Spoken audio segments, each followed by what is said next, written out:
Thank you, David. Yeah, so this has been a really fun collaboration between University of Washington, PacBio, and University of Utah. So we're working with the same data set, and what I'm focusing on is building a true set from the long-read data and to try to be more comprehensive and validate variants and regions of the genome that are harder to access. So for a very long time, the true sets for genomics, variant true sets have been focused on easy regions because we could validate those regions either with PCR or other methods. And our variant calling will not improve, and our understanding of genomics will not improve unless we continue to improve variant detection, variant discovery, and improve our computational biology tools to discover variation. And so long reads, unlike short reads, can capture complex variation in hard genomic regions. And those regions might be enriched for structural variation, segmental duplications, tandem repeats. And to date, there really has been a dearth of long-read pedigree data sets. And so we've leveraged the advantage of long reads to improve the NA12878 true set. And so there are really two predominant ways that you can build a true set. You can do technology integration where you use multiple callers, use orthogonal data like PCR or even Sanger sequencing, or pedigree or haplotype-based analysis. And so what we have done is we've combined both of these approaches into our true set. And so this figure here is a high-level overview of our variant calling pipeline and integration pipeline. We're using ONT, Illumina, and HiFi data. And then we're also doing genome assembly. David has done genome assembly. And we're using a number of different callers for each technology, normalizing and resolving pedigree inconsistent sites. And so basically, we're integrating all these different variant callers to build a true set. And so one of the cool parts about this large pedigree is we can establish a haplotype map. And so this figure just shows you the chromosomes as they're transmitted from the paternal and maternal parents down through the generations. And so from this haplotype map, we can start to validate variation. And so pedigree inheritance filtering increases our power to detect genotyping errors. So when you sequence a trio, you can only validate two of the alleles as they are transmitted and observed in the child. However, when you extend to a large kinship, such as the one in the CEPH 1463, you increase your chances of observing all four alleles as they are transmitted through the pedigree. And so given 8 children, we have a 96% power to detect genotyping errors. So we start by joint calling the whole pedigree, which is 28 family members. And these are the number of variants. We start between 8.4 to 7.4 million variants across this cohort, across this kinship shown here. Next, not advancing. No.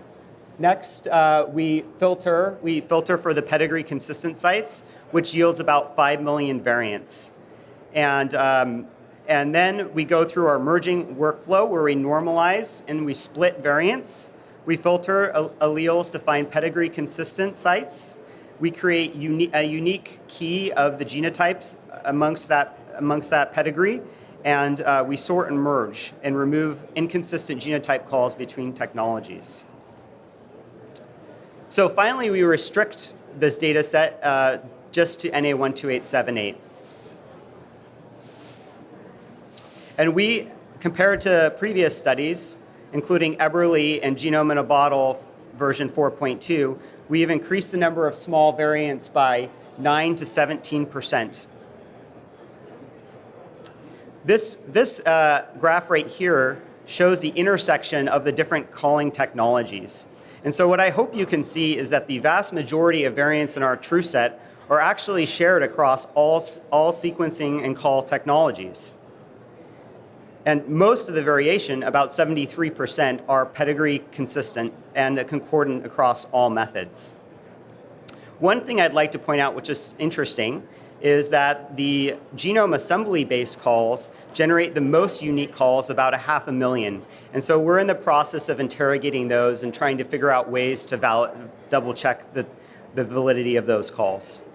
But you can see we have ONT, Nanopore, Claire, Illumina deep variant, PacBio HiFi deep variant, and PAV and Verico assemblies. So compared to Genome in a Bottle's version 4.2, we have about 80% shared variation, and our true set is generating about 17% new variation. And most of this new variation is supported by more than one caller. About 73% is supported by more than one caller. So we can begin to start to benchmark these methods using our new small variant true set. So here I'm showing you the recall of the different technologies. And what I think is interesting is that both of the long read technologies have a higher recall than Illumina. And that's probably because the long reads are accessing regions of the genome traditionally uncaptured by short reads. And then we also can start to measure the indel recall, where PacBio HiFi data generates the best recall. So in conclusion, our new true set contains more than 500,000 new variants, which is about 17% more variation than in Genome in a Bottle 4.2. 73% of our variation that we've discovered is supported by multiple callers. And our true set represents about 8.5% more of the genome. And so I think the story that's starting to shape up is that long reads have a higher sensitivity to detect more variation, even for single nucleotide variants. And so, like I said, this is a big collaboration. So these are the people from PacBio that are working on it. We have David representing University of Washington and University of Utah. And here's a list of some additional acknowledgments. So with that, David and I would be happy to take any questions.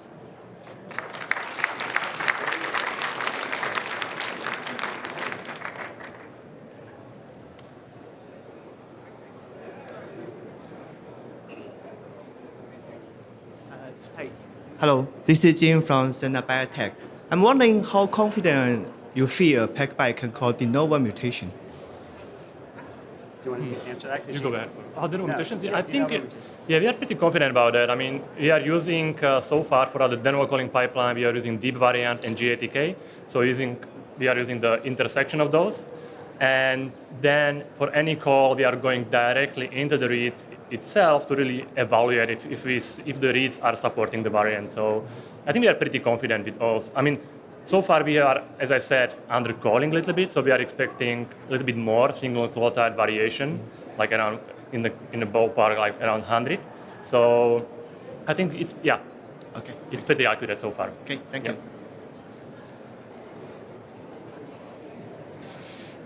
Ben Weisbeard from the Broad Institute. That was really interesting. I just wanted to ask how you're thinking of validating the assembly-based calls, since you both talked about that. Yeah, that's a good question. So I think I'm going to start by segregating the calls into different genomic annotations and see where the majority of those calls are falling. And in centromeric regions, I'm thinking about different ways to address that issue.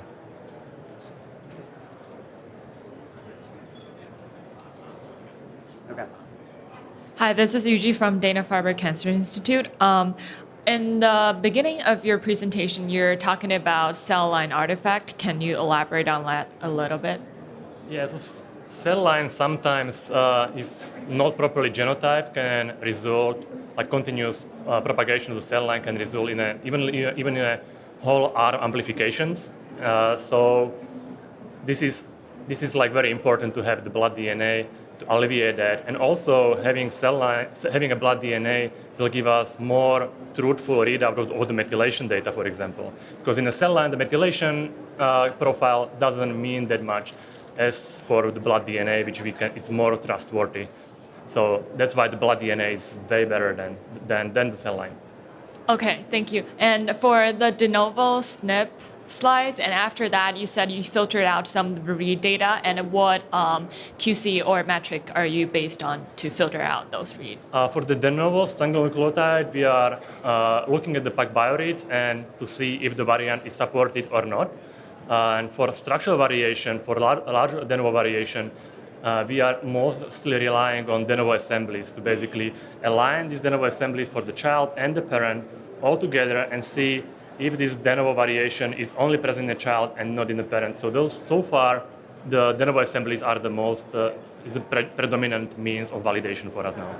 And just one more really quick question. Are you aligned them to the T2T CHM13, or are you using the G1 generation as the true sets?